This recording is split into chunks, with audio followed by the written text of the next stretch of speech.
I will release my tax returns against my lawyer's wishes when she releases her 33,000 emails that have been deleted. You know, he tried to switch from looks to stamina.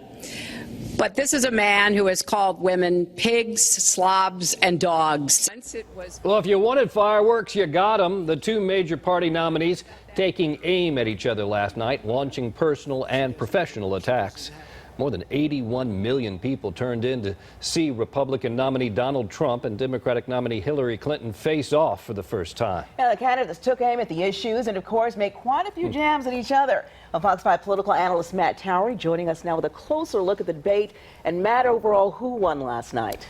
Well, we said last night when we wrapped the show up that I expected the media would say that Hillary Clinton won. They did. Although it wasn't a decisive win, it was a considerable one in the sense that you had enough of the mainstream media, and it sort of went from the more right-wing or right side of conservative media said that Trump did well. Then you drift over to CNN, which is a little left of center. They had it big time Clinton. You got the MSNBC and Huffington Post, and there was just no question. The reality was, to be honest, she won by a bit, mainly because he fell apart in the last 10 minutes. He couldn't answer the temperament question, and he also really couldn't deal with the issue, that question about women, which was sort of like a when did you stop beating your wife type question. A last-minute jab at the end of the debate. I didn't think that was a good move. Well, he promises to be tougher on her next time.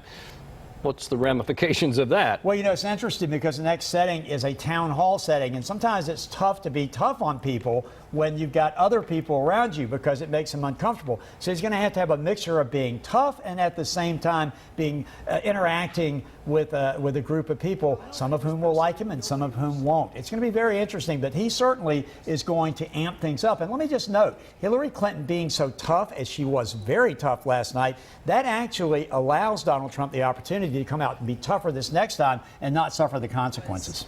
And there's not only a lot of talk about the candidates from last night, but the moderator as well, Lester Holt, receiving some criticism for his handling of both Trump and Clinton. Yeah, my view is, I understand Lester Holt's just a great guy and a very fun anchor. He was not a good moderator last night. First of all, he let them get out of control. And more importantly, he's really taking hits, as I suspected he would, for asking way too many tough questions on Trump and virtually none on Clinton. He did have one follow-up on the email issue, but none other that was really substantial. So he's getting a lot of heat today. All right, so what happens from here? What impact does all of this have on the polls and the race? I think, Doug, in the short range, we'll probably see the polls tip a little bit towards Clinton because this has been almost like a thermometer that tracks a fever. Every little thing, the polls go with it. I expect within the next week you'll see them pretty much where they are, locked up about even. Next debate will take us to the next level. We're going all the way to the end, folks. This race is going to be tied up, very close, going back and forth until we get to Election Day. And no doubt a lot of folks will be tuned in for that next debate as well. All right. Absolutely. Thank you, Matt. Thank you. Coming up next.